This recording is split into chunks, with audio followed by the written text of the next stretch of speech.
So this is Kathy Webster with Community Wealth Advisors. Community Wealth Advisors is the financial planning division of Community Bank of the Chesapeake. We'd like to thank you all for joining us for this webinar.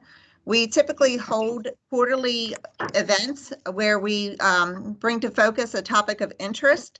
So this quarter, we are very pleased to have Dr. Kevin Bukatman from College Planning Services of America.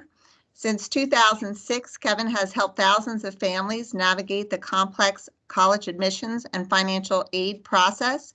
And we are very pleased to bring Kevin to you today to provide this valuable information. So with that, I will go ahead and turn things over to Kevin. Well, thank you very much. And good morning, good afternoon, or good evening, whenever you're watching this webinar. And I want to thank Community Wealth Advisors for inviting me to speak with you today. I have a lot of really, hopefully, topical and great information about the way things are going to be in the college admissions and financial aid process. And I think the first thing that I'd like to do is have you kind of close your eyes and kind of remember back when we all were doing college admissions. And I have several decades on most of you, so it was a much easier and probably it took very little time to apply for the 2 or 3 universities or colleges that people applied to. If you remember, the applications were handwritten.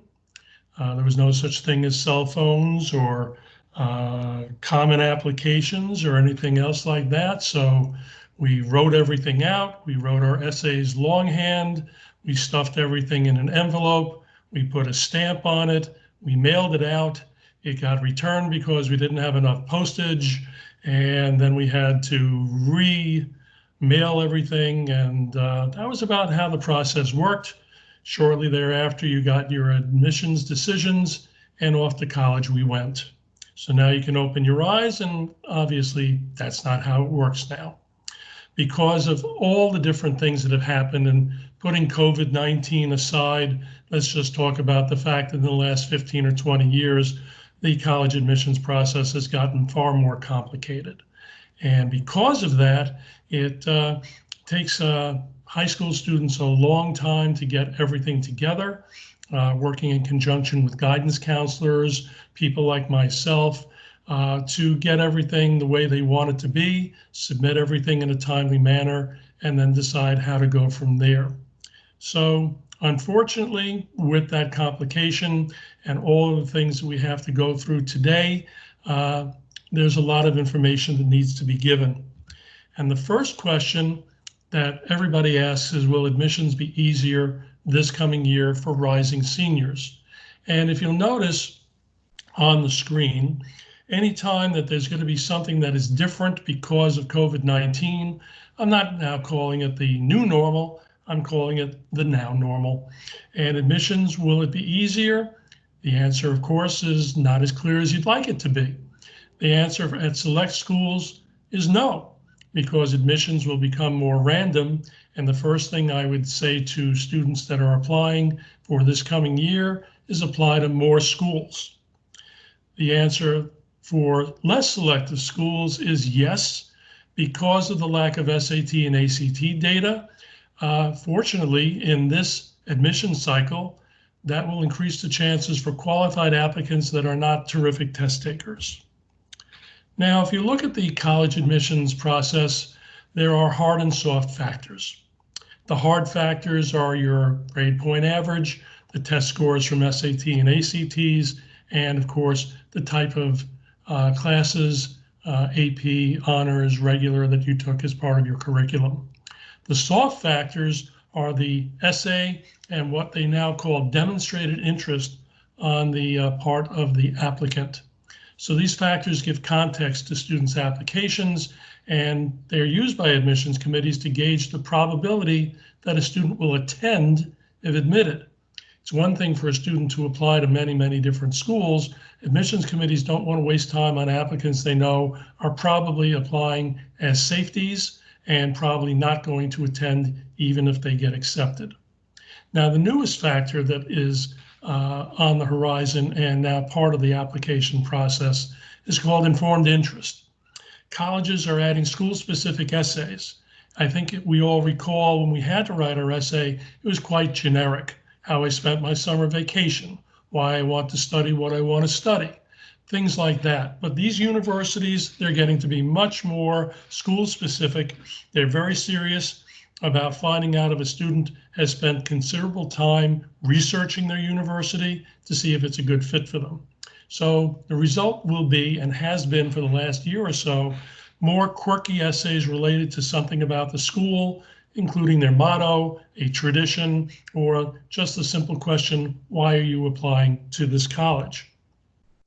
And they've gotten a lot more creative in terms of how these essays work.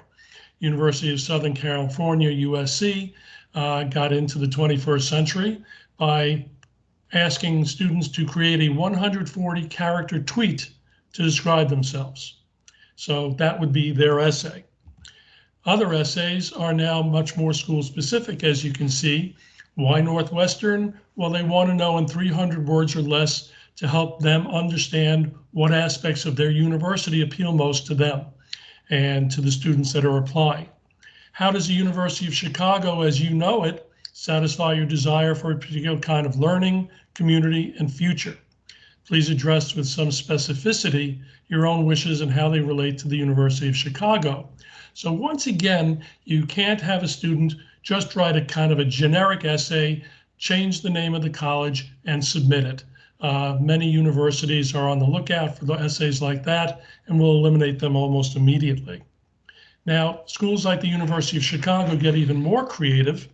This is a sample essay from last year, and if you read over it, you can see how creative you'd have to be. If there's a limited amount of matter in the universe, how can the Olive Garden offer truly unlimited soup, salad, and breadsticks? Explain this using any method of analysis you wish, including physics, biology, economics, history, theology. The options, as you can tell, are endless. And universities like the University of Chicago, what they do is encourage students that are attending currently and their alumni to send in essay questions for their consideration to put onto their applications. This one, as you can see, was inspired by a student who currently attends University of Chicago. Because of COVID, early admissions options will be featured more. For colleges, early applications greatly help colleges predict fall enrollment. And many schools will use early decision, early admissions to fill up most of the seats in their entering class. Early ED and EA decisions deadlines are usually around November 1st. Regular decisions January 1st or later, and we'll get into those in a minute. At many top 50 schools, more than half of the applicants that apply are considered to be ED or EA. So the best advice is to apply to at least 1 to 3 schools early using one of those two things. And here's the now normal. Because the interruption was mostly for juniors who are now going to be rising into their senior year in high school, my suggestion is to apply early decision 2 and early action 2 that has a January deadline instead of the earlier ED or EA1. Reason being, this gives students the benefit of a strong grades from their first semester of senior year, which will count much more than the second semester of their junior year due to the interruption, and that many of these schools are going to be looking at them not in grades, but as pass-fail. Universities will be much more understanding of weaker junior year grades, so it is imperative that students really do well in their senior year for the first half, as that will count quite heavily. Now, one thing you need to know about early decision, and the major concern, is that families won't have the ability to compare financial aid awards. You may miss out on certain scholarships and merit aid opportunities, but beware. Again, early decision is good. The parameter is you're allowed to apply to 1 school as an early decision. And you should make sure that that school is by far and away the student's most exciting choice, the one that they really can't live without. And if a student says, I don't have a school like that, do not apply early decision. Colleges and universities will accepting more ED students, but they'll be giving smaller merit awards. And that's because of what we'll be discussing later in the financial aid portion of the presentation. One thing you should be aware of is there is something called rolling admissions. And what happens is applications are reviewed as they are received. And many public universities, as you can see, are extremely high on rolling admissions. They love it because it shows that students are very interested in their university. They get things in early. Usually admissions committees are kind of sitting around waiting for applications to come in early in the process. So the earlier that these students get their information in, the better. Here in Pennsylvania, for example, Penn State allows admission applications beginning August 1st and begin making admissions decisions as early as Labor Day. So you want to make sure in the particular state you're in, and we'll be talking more about Maryland and Virginia, you want to make sure that if a student has the option of doing a rolling admissions for a lot of universities, they should definitely do that. Odds against acceptance are increasing. The average national acceptance rate is 66%, 2 out of 3. And that's because students want to attend top 100 schools much more than other colleges and universities. Most of these schools are in areas where they can't expand with new facilities. And that creates obviously a problem. If they're in an urban area, they can't just annex property and build. It becomes very, very expensive. So dropping acceptance rates helps the university by making them appear more selective. And so best advice I can give for students applying, apply to more schools. Most students apply to 5 or 6.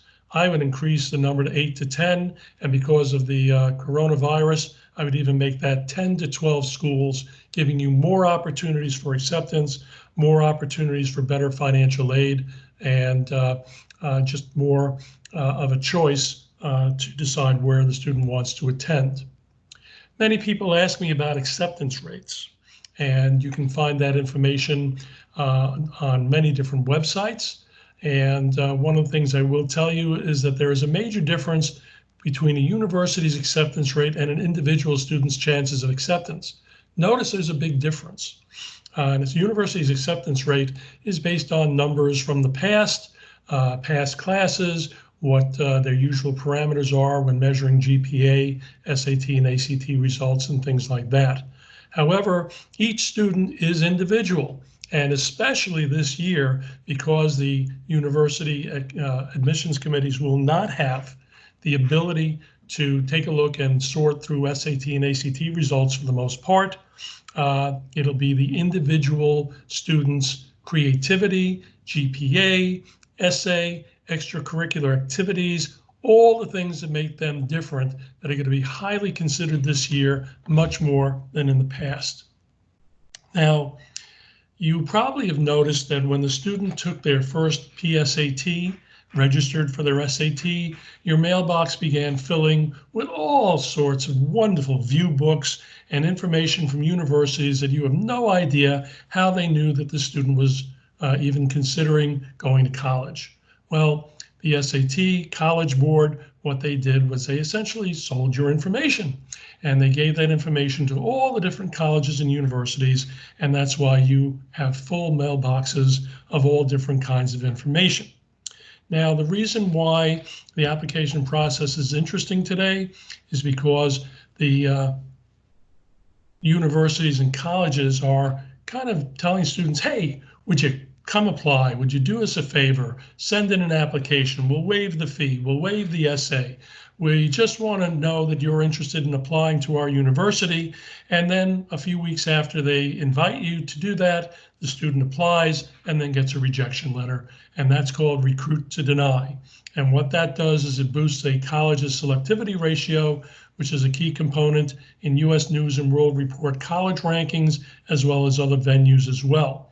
It boosts their SAT and ACT averages because students who did well are the only ones who are submitting their scores. And if you take a look at the numbers below, BU, University of Richmond, Penn State, Harvard. Take a look at the number that applied versus the number that were accepted. Those numbers were boosted by the fact that a lot of these schools are recruiting to deny to make sure that they are viewed as highly selective universities. So here's a now normal slide for you to consider.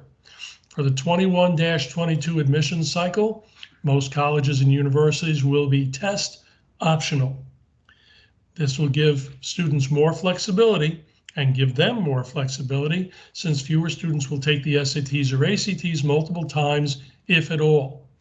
Most students take it at least twice. Some take it 3 times, some take it more.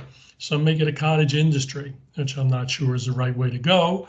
But if a student takes it once with the intent that they were going to take it again, and then all the testing centers closed, and I believe that they are still closed and will be almost throughout the summer, a lot of these schools have decided, you know what, instead of waiting for these testing facilities to reopen and have students submit their SAT and ACT scores late, we're just going to do a look-see with the weighted GPA, whether the students taking honors and AP classes, their extracurricular activities, their essays, and that all will count much more.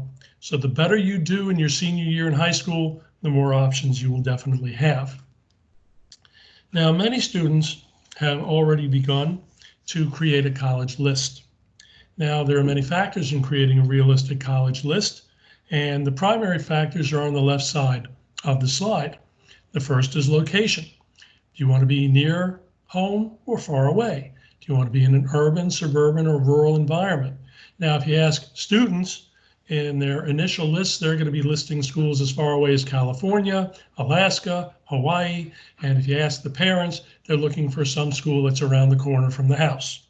So we have to kind of find a common ground here, and that's a discussion you should definitely have with your students to kind of figure out how far away would be comfortable. And I'll tell you right now, as a parent of a 28 or 29-year-old who's in New York, and I'm in Philadelphia, that's about good enough for me.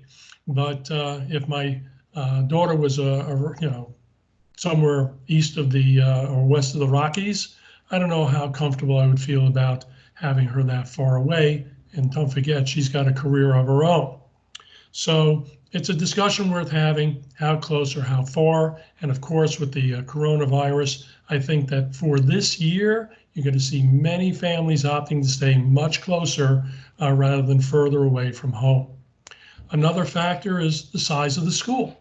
Does a student want to go to a school that has a small group of students, medium size, which I consider up to 15,000, or large, which would be above 15,000? Again, for this year, average SAT and ACT scores are not going to be coming into play as much. However, you will want to take a look to see how selective the school is and how diverse the school is, whether it's public or private. If the student knows what major they want to do, you want to take a look to make sure the schools that he or she is applying to, that's one of the, say, 1, 2, or 3 most popular majors. Are there co-op and internship opportunities? Here in Pennsylvania, Drexel University does a phenomenal job of talking about their co-ops and internships because it is slightly different than the norm, but please be advised, all schools have co-ops and internship opportunities. They may not be the same as Drexel's, but they are there nonetheless.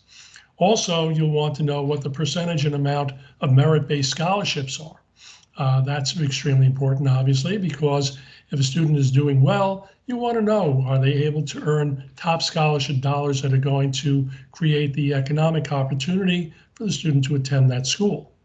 If you look at the other factors, is the student going to be living on campus or off campus? Well, for the first year or two, they'll definitely be on campus, but after that, are there off-campus housing options that may cost less than the on-campus housing options? What kind of campus activities and clubs are included?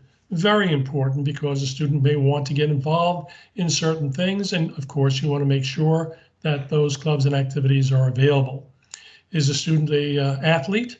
Are there sports and athletic programs? And even if they're not, the reason why a lot of students apply to Duke University is because they want to be a Cameron crazy and paint their faces blue and white and root for the Duke Blue Devils, without even knowing if Duke has the major that they want or that it's one of the more selective schools to get into. Is the student interested in fraternities and sororities, the Greek life, as they say? That's also important for some students. For parents, I would definitely have you look at support services. In other words, my student is doing well in a class, I'm not that concerned. But if they're not doing well, what kind of support services are there? Are there free tutoring services? Is there mentoring? Are the professors available? All of these things are extremely important because don't forget, you probably, as most parents did and are still doing, you're checking up on your students. Did you do your homework? You realize you have a test coming up. How about that project? It's not that you're nagging, and believe me when I tell you that parents do that all the time. As a matter of fact, we used to call them helicopter parents, but now in the 21st century, we call them drone parents just to bring everything up to date.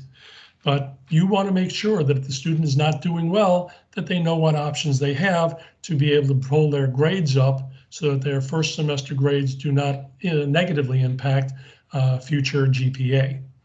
The other thing, and hopefully when schools reopen and you're able to visit campuses, but even if not, you want to inquire in the placement office what the placement rate of success is. Now, listen to the two questions I'm going to be asking. The first question will be, within 6 months of graduation, will my student have a job? The answer is, of course, 98% of our students do get jobs. But notice I was not very specific. And the reason why is because then the placement office can say, sure, they'll have a job. Maybe they'll be a manager at McDonald's, or maybe they'll work at Lowe's, or maybe they'll be a driver for Amazon. Those are jobs. The more specific question to ask is, within 6 months of graduation, my student who is majoring in psychology, how's the placement rate in terms of them getting a job in the field that they studied? That's a much more important placement rate option to receive, knowing that they are going to be doing what they're supposed to be doing. Now, big name colleges, not big name colleges, why they may not be your best bet. If you have a special interest in an off the beaten path major, don't assume that major selective colleges are your best choice. Why? Because they are known for certain things, but they are not known for other things. Take a look at the list of majors that I have here that are extremely exciting majors that a lot of students are considering. Aviation, business, computer science, fashion, film, public relations, and so on, including video game design. Well, you want to do research to find out if these schools that your student is applying to have the types of programs that are going to get them jobs here in the 21st century. So you need to do your research. For example, in video game design, some colleges only offer it as a graduate program. So be careful. Schools like Southern Cal, Carnegie Mellon, RIT, RPI, Savannah College of Art and Design, they have cutting edge integrated art, research, graphic design, technology platforms. Extremely, extremely important for somebody considering that major. Many students are considering engineering, and you've seen mechanical engineering, electrical engineering, chemical engineering, but who ever heard of packaging engineering? Well, guess what? There is a major called packaging engineering. Schools like Clemson, Michigan State, Rutgers have invested in high-end, costly, industry-specific equipment so that students can get their information, get their ability to do the major, get their engineering background, working in areas that they will definitely be using in the future. Graduates with this degree have multiple high-paying job offers, often with huge signing bonuses. So again, you may know engineering majors, but there are other engineering majors that are definitely to be considered. These majors lead to jobs right here, and we're not limiting it just to this list, but these are things that students should consider because this is where the job market is. This is where it's headed for the next 5 and 10 years. You certainly don't want to have a student studying in a major and then graduate and not be able to get a job in their major. Towards that end, I included this slide for your review. There is a new career opportunity. I was speaking in Michigan recently and found out that there is an entrepreneurial career in, yes, cannabis. Part of the biochemistry department at Northern Michigan University is now offering a Bachelor of Science in Medicinal Plant Chemistry. It's no joke if you take a look at the classes that these students have to take. It's interesting being a child of the late 60s, early 70s. I was very familiar with that plant in the lower left-hand corner. As a matter of fact, my uncle at the University of Washington in that time was a pioneer in studying the effects of cannabis on medicine. And I was proud to say as a 16, 17-year-old that I had an uncle who was a professor who was allowed to be high most of the time.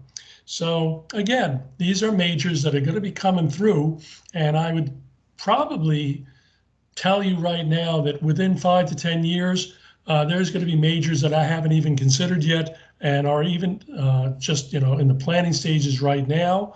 And so the fun begins in terms of finding majors that are going to be exciting, fulfilling, give the student a passion, and obviously allow them to earn a good living.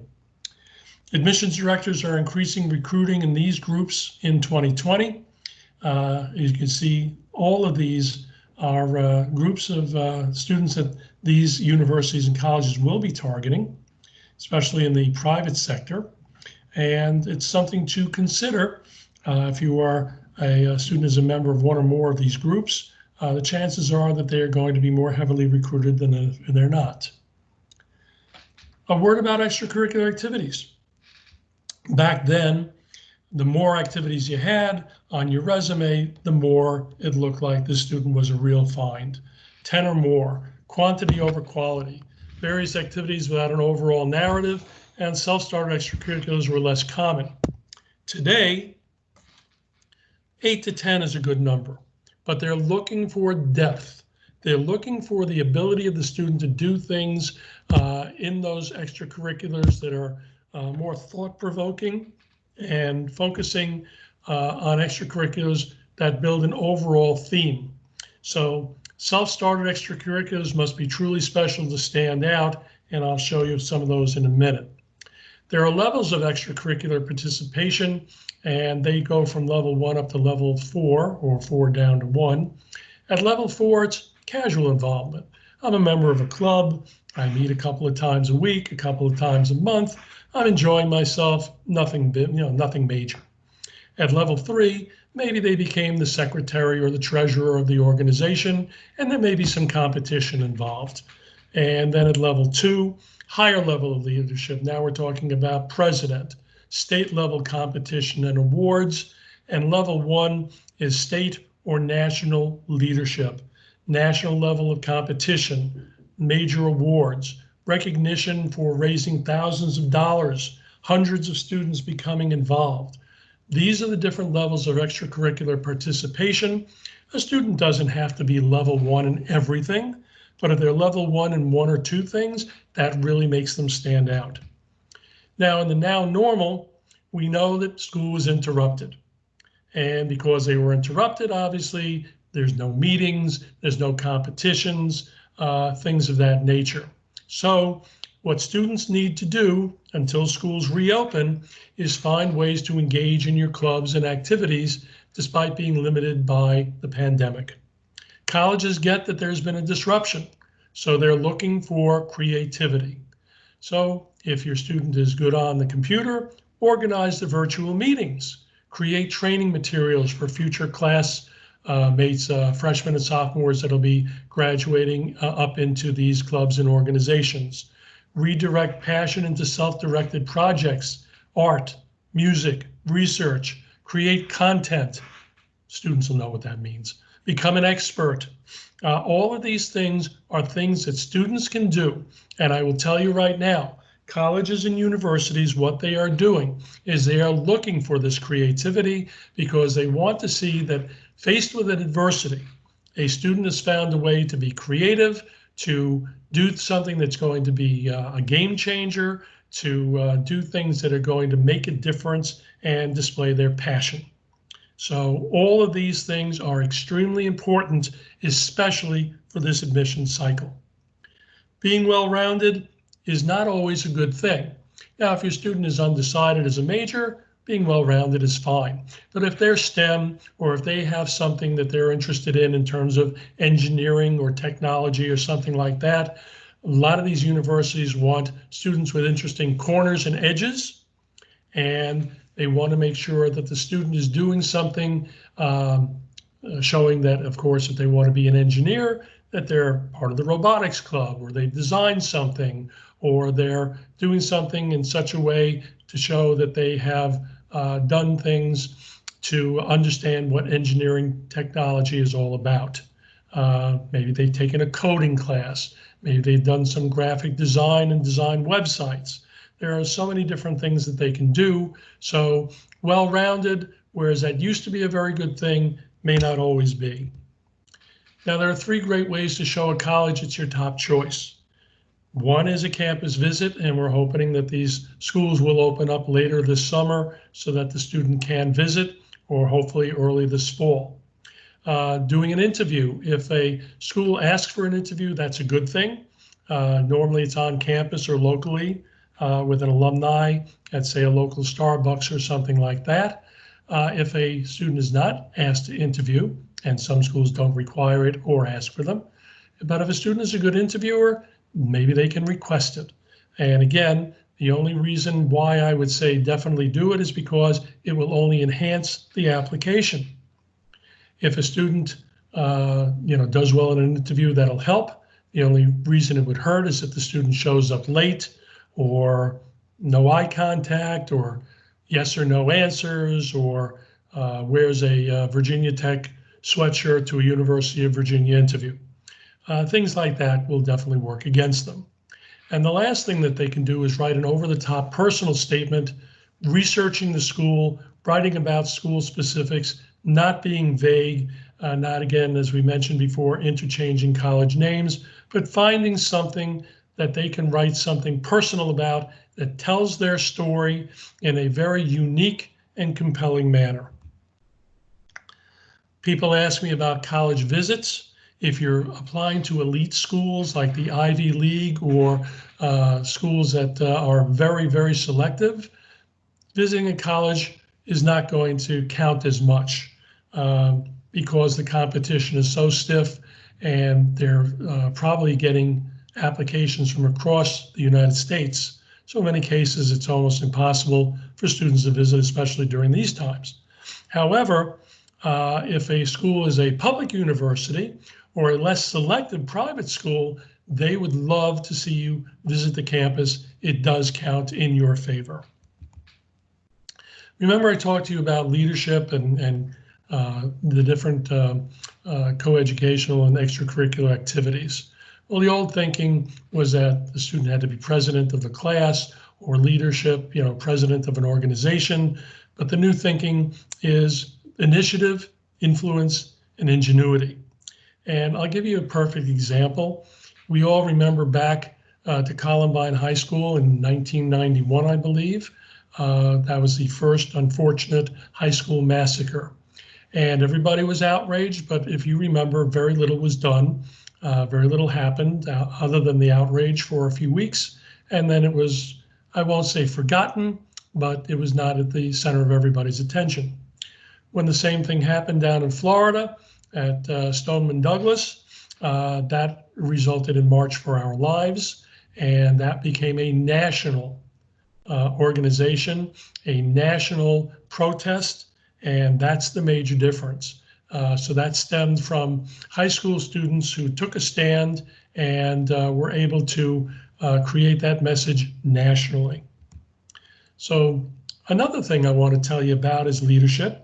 We all know that there are leaders. Look, I'm talking to you as part of this workshop today, and it's, I guess, easier for me to stand in front of an audience and talk. However, you know what? There are many, many students out there that are not comfortable doing that, but they are phenomenal team members. And so I want those students to know that these team members are admitted to great schools just as often as leaders. Because if you can show that you're passionate about collaborative teamwork, if you show initiative, if you show innovation in the lab, doing personal projects and things like that, believe me when I tell you, schools appreciate that. Not everyone can be a leader. We need team members. We need successful team members. And that, again, is as important to colleges and universities as leaders themselves. I would definitely tell you to begin using the Common Application now. And when I say now, it is available. Set up your account, username and password, begin taking a look and seeing what the different components of the Common Application are. 800 schools use it. If 800 schools use it, there's another one called the Coalition app that about 200 schools use. There are very, very few schools that are using their own application at this point. And that makes it a lot easier for students to apply because they just have to enter information once, which includes parent, student, school information, essays, and things of that nature.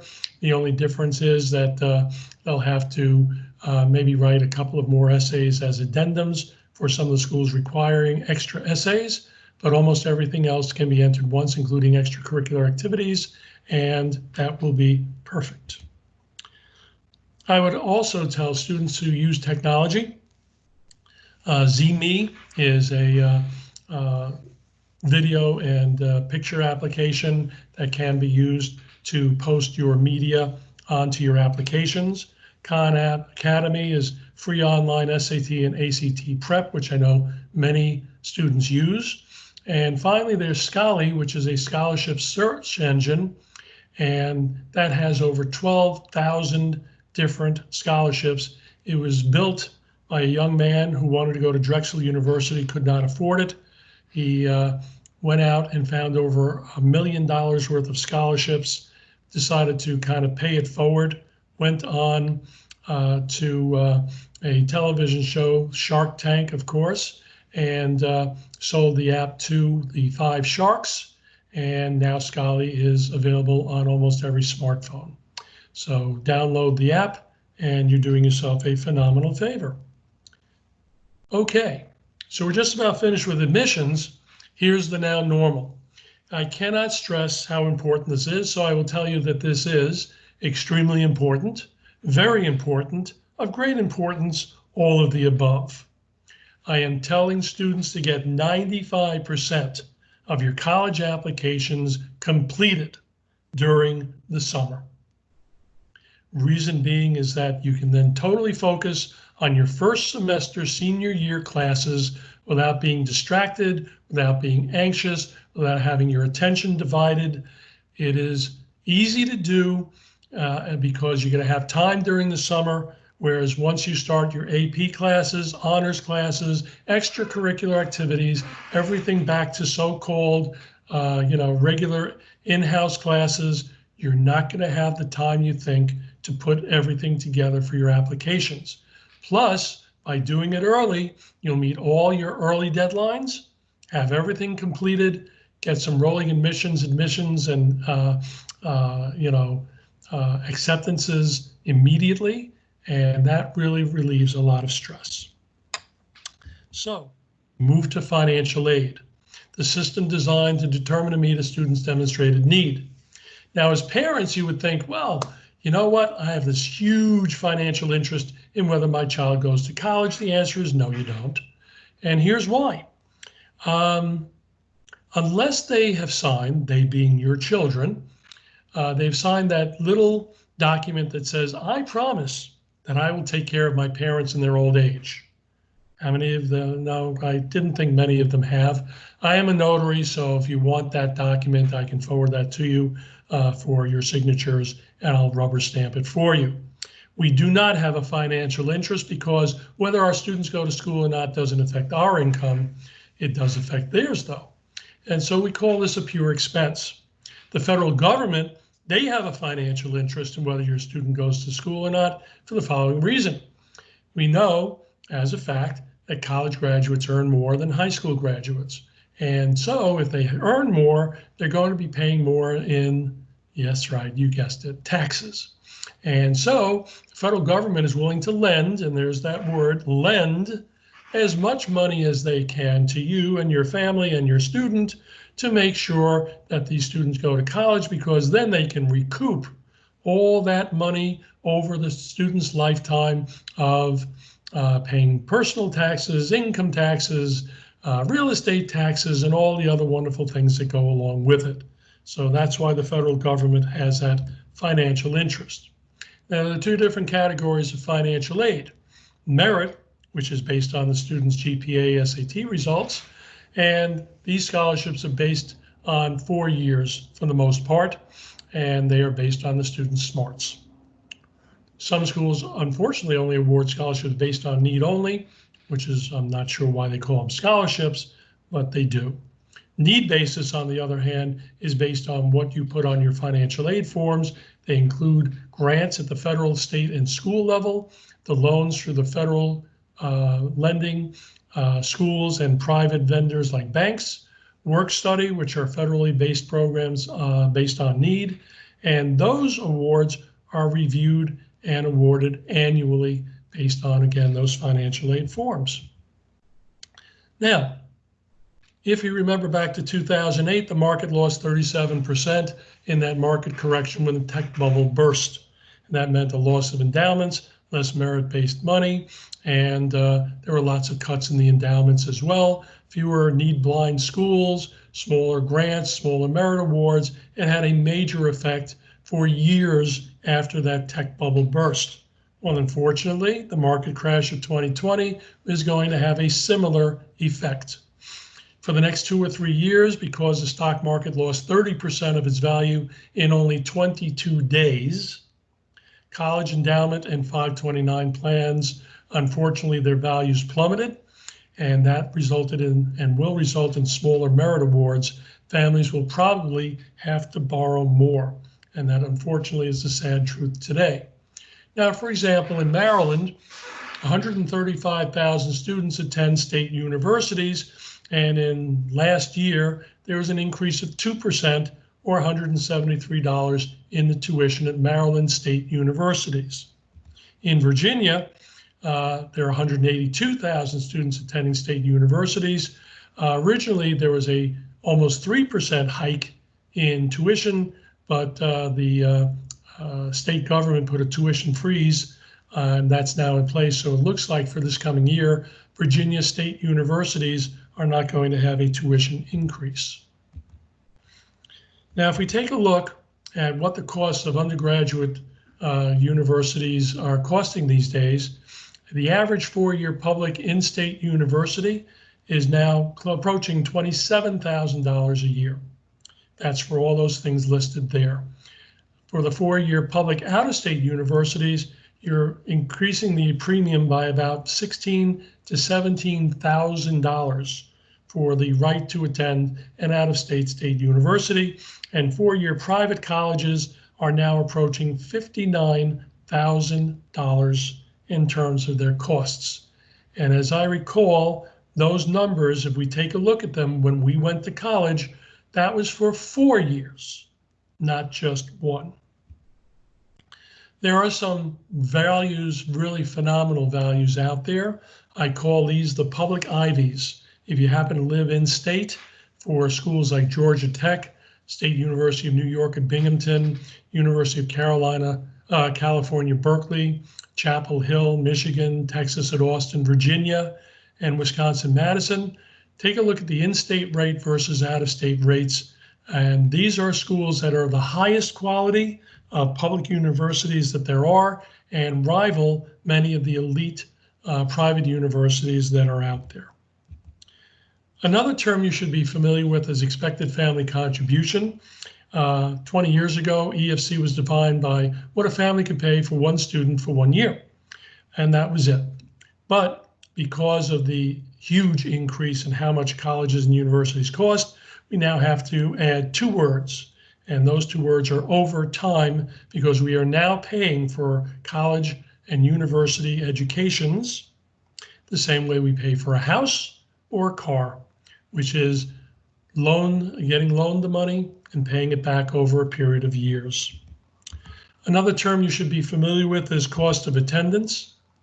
That includes tuition, living expenses, books, and fees. Now, if you have students that are already in college and you've received bills from the university, I can tell you right now, you were probably surprised to see some of these fees listed, and I put them here just so that you know what to expect. These are actual fees. There's a student activity fee, transportation fee, athletic fee, and even an ID card fee. But did you know that there are certain universities that are charging fees for student success, student excellence? There's a matriculation fee, academic building fee, a life safety fee, bicycle path fee. Notice I put ID card fee twice, because if your student is like my daughter, they'll lose their ID card, and God forbid the university should replace it for free. Another term you should be familiar with is need, which is the difference between what the school costs and what you are expected to pay, the expected family contribution. Now, schools will usually meet 80 to 100% of that need, but there are exceptions. There are some schools that don't do well at all in terms of meeting the need, and there are others that do very well. So, for example, at the University of Maryland, for your tuition fees, room and board, it's about $24,000. If your expected family contribution is 14, then the difference, which is the need, is about 10 grand. Maryland University of Maryland, meets about 2/3 of this. So meaning that you're on the hook for the rest of it, the other 1/3, in addition to your family contribution. If you look at George Mason in Virginia, their tuition fees, room and board, are about $24,000. And again, the difference of about 10 grand after you subtract your EFC. However, George Mason only meets 61%. So again, you're now responsible for the other 39% on top of the 14 of the expected family contribution. That's just how the numbers work. So the college financial process begins this October 1st. That's when the financial aid forms become available. I've had some families in the past tell me that they've completed their FAFSA now. Unfortunately, they completed their FAFSA based on last year's application, which has nothing to do with this year's application. So what you need to understand is that October 1st, the FAFSA for the academic year 2021-22 is the one that you're going to be completing. And you'll be using your 2019 tax return. It's called prior year for a reason. In the past, you would have had to fill out the FAFSA with last year's federal tax and then update it when you did this year's income tax. And the federal government got tired of waiting for people to file, to get their extensions done, all those types of things. So they said, we're going to go back a year. We know that 99.9% of families did file their 2019 taxes because it's now 2020, and we will be able to determine financial aid based on that year's financial federal tax return.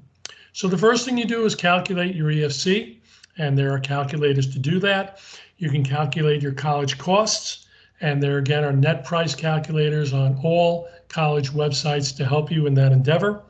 You then can analyze how you're going to fund the education, whether it's through your 529 plan, savings, or other methodologies. And only then should you complete your financial aid forms based on the information that you put all together. And then after that, once you receive your financial aid, you are able to negotiate and evaluate through a well-crafted appeal letter. Financial aid officers are not really impressed by parents calling up and crying on the phone. Although you might think that's effective, they don't. A well-crafted letter of appeal stating why the family should be considered for more financial aid is the better way to go. Now, let's take a couple of universities, and this may surprise you. Johns Hopkins University, their cost of attendance is over $72,000. And let's assume that your expected family contribution is $18,500. There's a huge need there of $53,660. And the good news is that Johns Hopkins by charter meets 100% of that need. So your out-of-pocket cost is going to be approximately $18,500.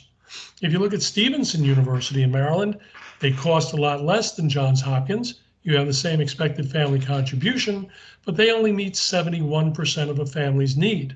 So if you add the extra 29% that they don't meet to your expected family contribution, your cost to attend Stevenson will be approximately $27,000 to $28,000. Now, I'm sure before you saw those numbers, you would have thought that Johns Hopkins would have been way more expensive to attend than Stevenson. But in certain circumstances, that is not the case. And if we look at Virginia, University of Richmond, there's their cost of attendance, your expected family contribution of $18,500, and therefore a $49,000 need. They also meet 100% of a family's need, so their cost is $18,500. Roanoke College, very nice university, rather expensive, and a big need after your expected family contribution is deducted. Now, they're pretty good. They meet 81% of a family's need, so that means that your family cost will be about $27,000. Once again, if you live in Virginia, if I told you that Richmond in certain circumstances would be less expensive to attend than Roanoke, you'd probably call me crazy. You might call me crazy anyway, but those are the numbers. Now, there are two financial aid forms that you need to be concerned about. The FAFSA is the federal financial aid form. The CSS profile is a monstrosity that was created by College Board. If you take a look at this handy dandy chart, in FAFSA, the household income is only considered. But for the CSS profile, if there was a divorce and remarriage, it's not only the household income, but the non-custodial income and assets as well. Non-qualified assets, including checking, savings, and investments, are both considered on both forms. Non-qualified assets, which are your retirement accounts, are not considered on FAFSA, but they are on the CSS. Your primary residence, where you live, not considered on the FAFSA, and yet it is considered on the CSS profile. Investment properties for both, but the family business, not on FAFSA, but yes on the CSS profile. So what does that mean? It means that for FAFSA schools, the only thing they're really looking at is your income and what you have in the bank right now. If you look at the CSS profile, they're now including things that you normally wouldn't even think about putting up towards financial aid. What's the value of your home, which we'll get into in a minute? How much do you have in your retirement accounts, which again shouldn't count towards financial aid, but for these more expensive schools, yet they do.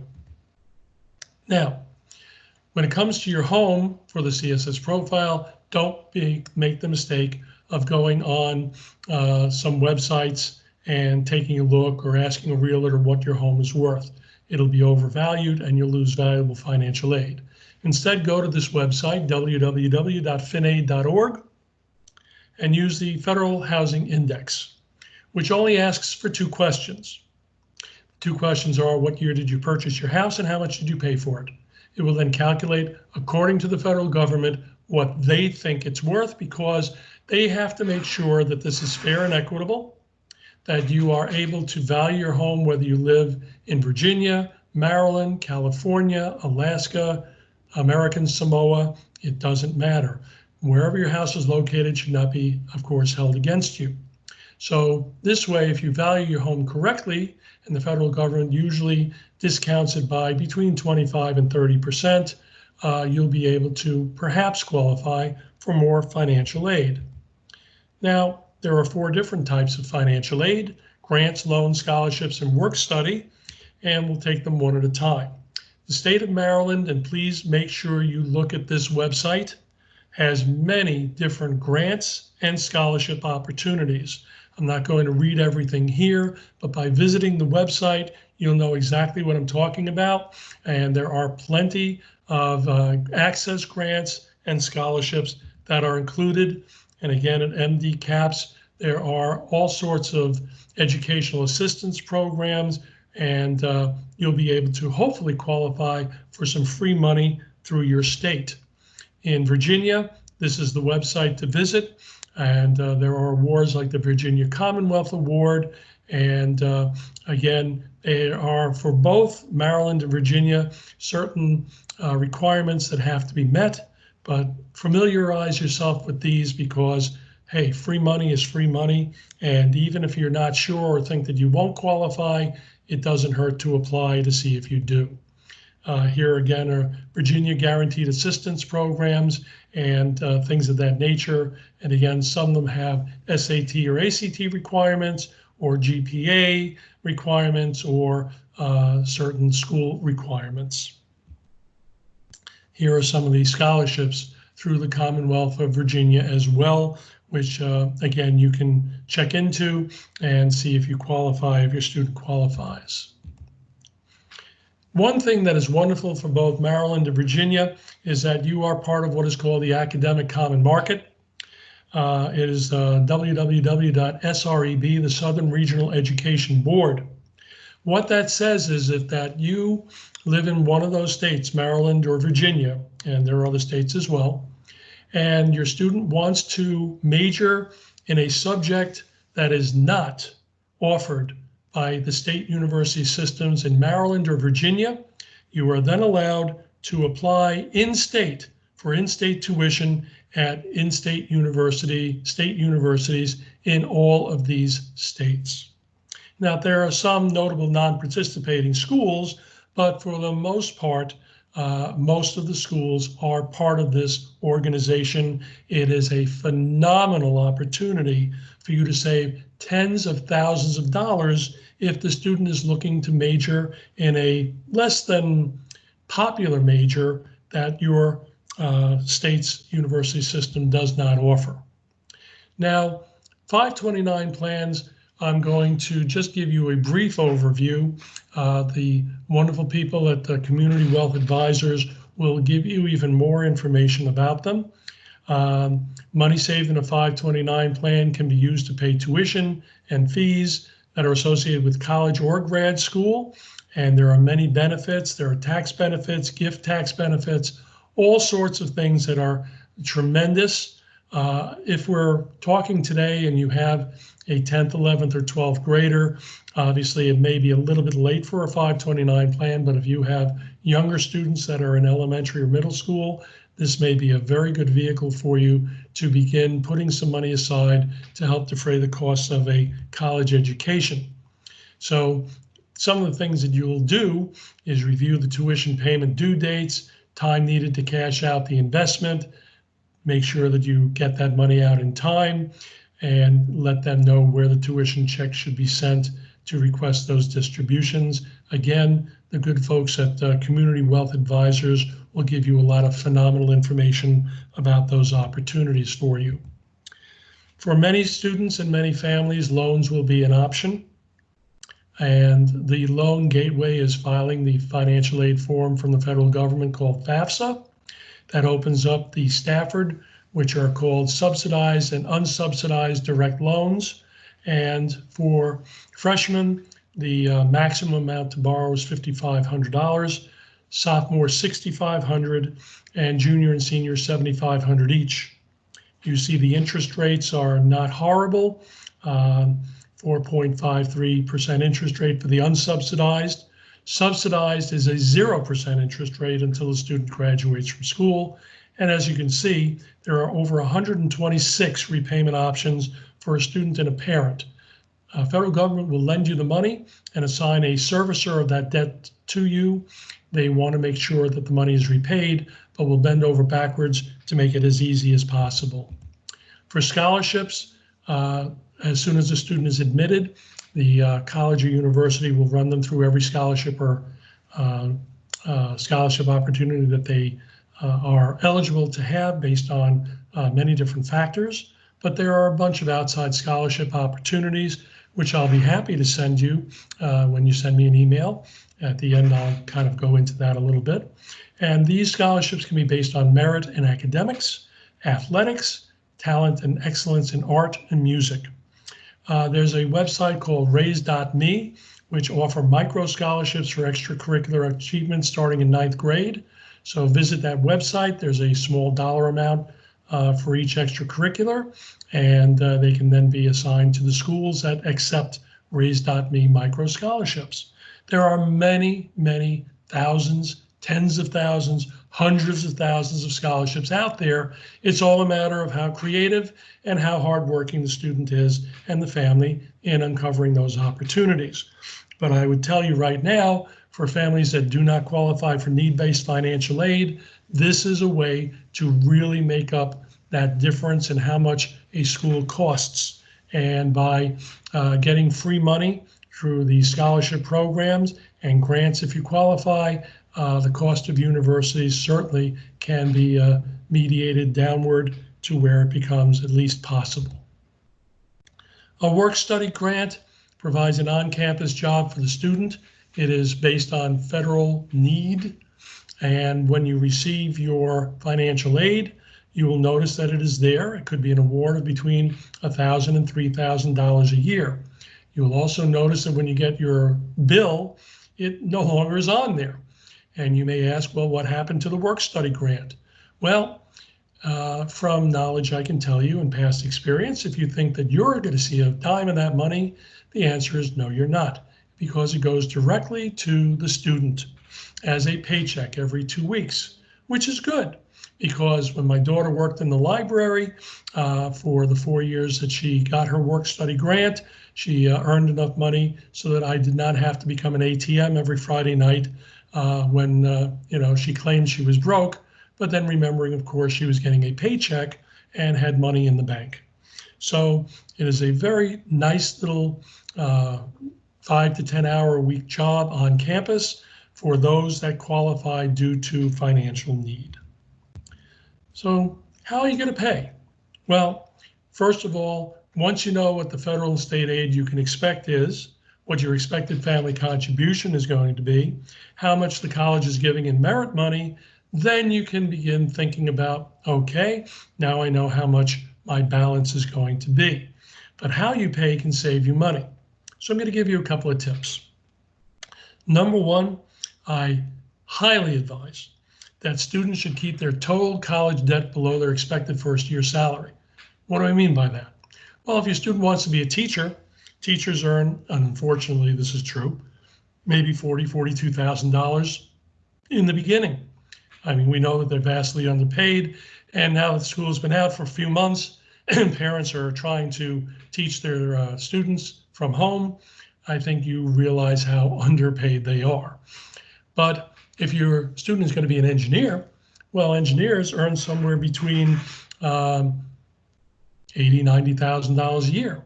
So again, what you can do is know that if a student is going to be a teacher, let's keep that salary or that total debt low.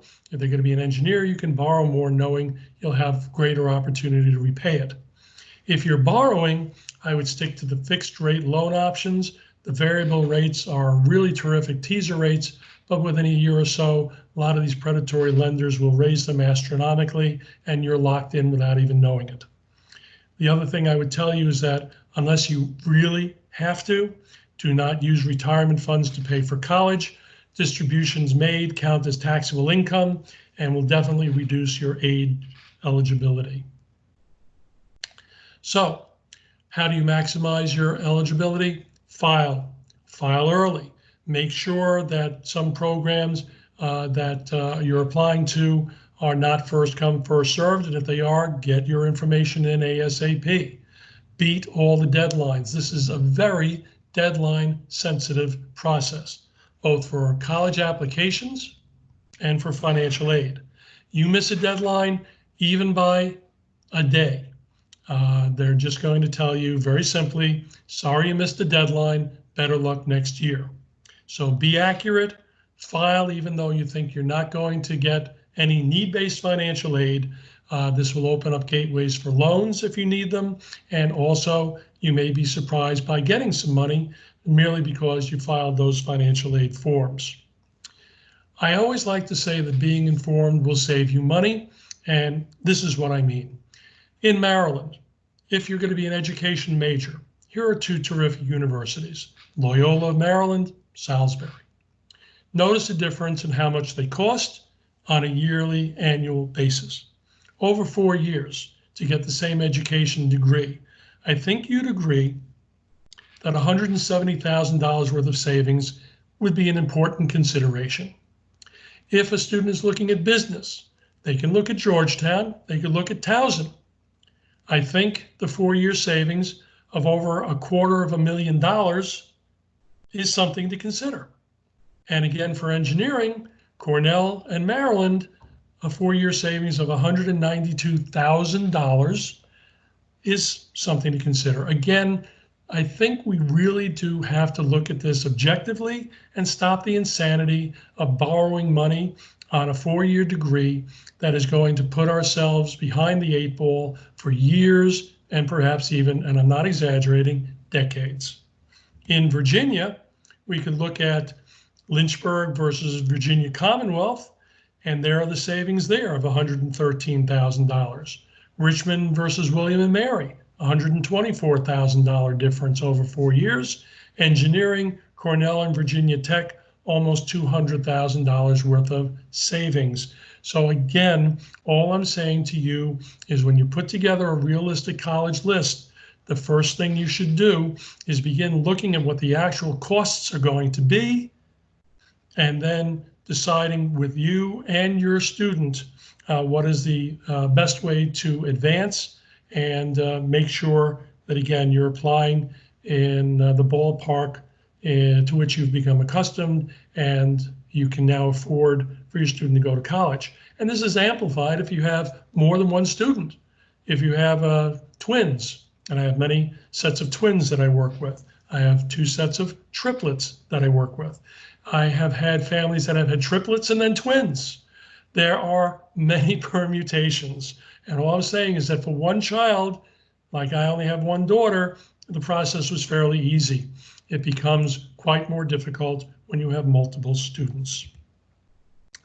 Your expected family contribution is a crucial number, so you should prepare now. Plan, strategize, get all the information you need before filing your FAFSA. Towards that end, I am letting you know that I can schedule a complimentary virtual strategy session with anybody who is listening.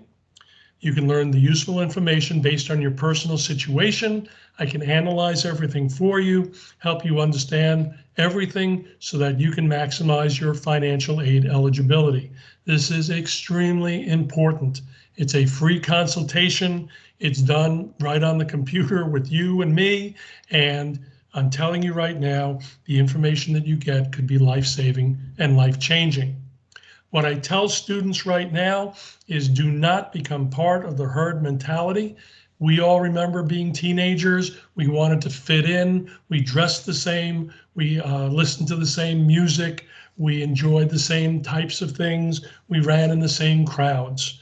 And I will tell you right now, students who don't volunteer or stand out, if they don't take a stand, if they don't take risks, are not going to get the outcome that they want. The students that are going to do well are the ones that take this process seriously, creatively, intuitively, and put everything that they can into it to make sure that their online persona, their applications stand out and pop. They control the process. Be inspired, be inspiring, be different, be original, and if a application has something optional on it, do it. Do the maximum, not the minimum. When you've been given a challenge, you've been given a chance. That's what I can tell you. The chance, and it's only one chance, is to put together an application that's going to get you into where you want to go, make a difference. Now, as parents, and this is just about finishing up now, there are always concerns. The college admissions process is always changing. I'm not sure I'm up on the latest trends. I just gave them to you, and through our virtual meeting, I can give you even more. My child is smart, but are they going to stand out in terms of extracurricular activities? I can give you ways for that to happen. My child puts things off to the last minute. Oh, really? Gee, I thought I had the only one that did that. I've got plenty of time. The story with that, I've got plenty of time, is that we, being parents, if I asked you, you know, what does plenty of time mean? You would probably say something like, oh, 2 weeks, a month, 6 weeks. I'd say you're probably right. When a student comes down to dinner and over the dinner time conversation, you ask them, hey, isn't your senior project due tomorrow? And what's their answer? Oh, I've got plenty of time. It's 6 p.m. The class isn't until noon tomorrow. And so in the intervening 18 hours, they'll do it all. They'll go in, they'll turn in their project, they'll come home, and they'll crash and hibernate for 72 hours. That's the difference. College essays are getting tougher, and my child isn't the greatest writer. How can I help with this part? Do I leave it up to the student? I would not leave it up to the student, nor would I hire a ghostwriter or buy essays. What the student has is a voice, and each student voice is individual. There's a way of bringing that voice out and making an essay very interesting to read and very high on a list of admissions committees. That's a specialty of mine. I read over 1,000 a year. Should I seek professional and personalized guidance? That's up to you, but all I can tell you is here I am. If you have any questions or concerns, you'll be able to email to have those questions answered, schedule your virtual consultation, and do everything you need to do, what you need to do to create success for your student. This is all of my information.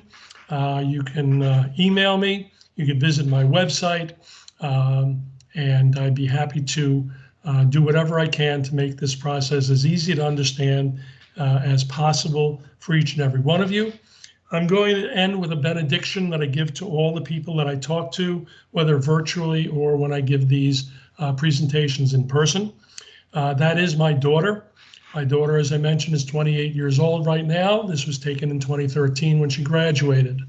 Right now, she has a job in her career field. She graduated college in 4 years. She has her own apartment and pays her own rent. She has her own car and pays her own lease payment and her insurance and her cell phone, and she has a 401k. But I buried the lead. She's happy. The reason why she's happy is because she went to school for 4 years, graduated, got a job in her career field, is having success, and within the next 2 to 3 years, she will be 100% debt-free. That's what I wish for every family that is listening today. Every family deserves that. Every student deserves that. And hopefully I can make that happen for you. And with that, I will turn it over to the terrific folks at Community Wealth Advisors. I thank you so much for listening. I hope to hear from you in the future. And thanks again for tuning in. Thank you very much, Kevin. That was a lot of really great information. We have our contact here as well as Kevin's up on the screen. We will also be following up with some handouts, some of the slides that Kevin went over with today, as well as some different options on savings for college and different vehicles that can be used to pay college expenses. At Community Wealth Advisors, that's just, you know, we specialize in goal-based comprehensive planning. So college planning is just one part of the picture. And of course, we want to make sure that we look at all the other aspects of your financial goals in addition to your college goals for your children and make sure that they all work together. And, you know, a complete financial plan is what we're looking to help you with. So please feel free to reach out to wealth@communitywealthadvisors.com as well as Kevin at cpsamerica.net if you have any questions on today's presentation. Also, as I said, we will be following up with some material, and we certainly look forward to complimentary consultations with Kevin or with one of the advisors here at Community Wealth Advisors to see how college planning fits in your overall plan. So thank you very much for your time today. I hope you all enjoyed the presentation. And again, thank you very much, Kevin, for all that great information.